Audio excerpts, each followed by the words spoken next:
The Captain's Log Radio with your host, Captain Jonathan Moss. Hey, what's going on, everybody? This is Captain Jonathan Moss, and welcome to the Weekend Report. It's Friday. I've got a tournament tomorrow. I'm fishing the RCI Invitational Tournament. It's a fly. I'm fishing the fly division, where it's a slam tournament. There's a spin division and the fly division. And just got home from the water. I'm still a little sweaty for putting my boat away. Got some sunscreen on my face. I'm getting everything ready and prepped, but I wanted to take care of this before tonight because I got the captain's meeting. Then I'm going to finish prepping for the tournament in the morning, getting up super early. I'm really excited about this tournament. It's the first tournament I have fished in a long time. So let's dive in. I'm going to give you a little bit of my game plan. And then we're going to just kind of talk about what I've been seeing this week. And I actually, I've been doing a lot of bass fishing over the last week and a half, which has been a blessing in disguise because it's been pretty windy, pretty windy. But Wednesday I had my first trip of the week. Today I was out there. Yesterday I was filming up in Jacksonville. Had a great trip up there. But this week what I'm seeing, that having a solid east wind. We need rain so desperately. We need the water to come up. We need rain really bad. It's just really low, still very low. And we will be able to get into more places. It's going to push the fish into more of your typical zones for this time of year if we can get some rain. But here's what I've been finding. I'm still finding lots of big snook. I'm still finding lots of big trout. Today, I found some happy redfish.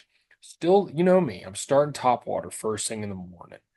That topwater, got one right here, Skitter Walk, is really good. I've also been using, in fact, I don't have one with me if they're in my boat, the Florida Fishing Products topwater plug.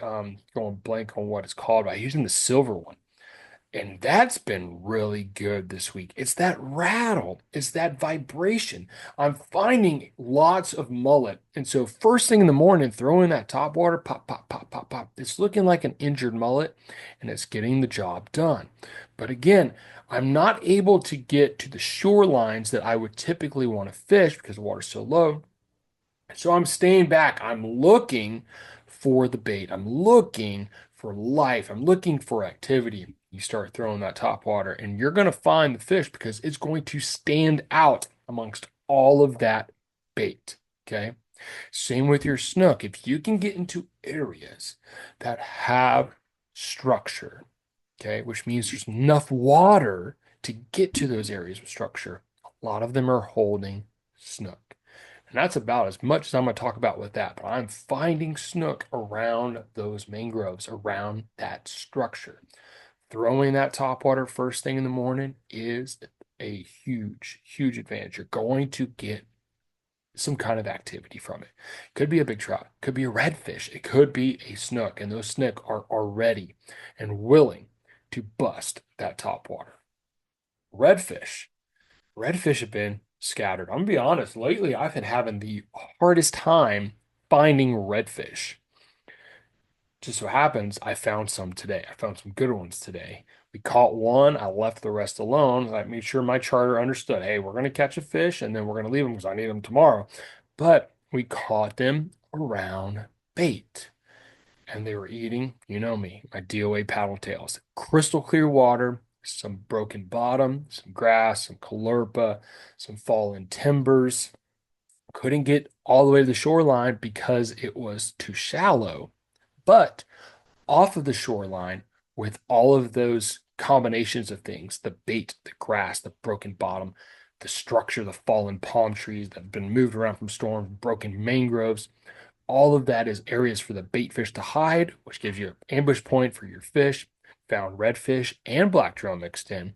Don't need the black drum for the tournament, but the redfish. So those are my things. That's what I'm looking for. I'm looking for food. I'm looking for life.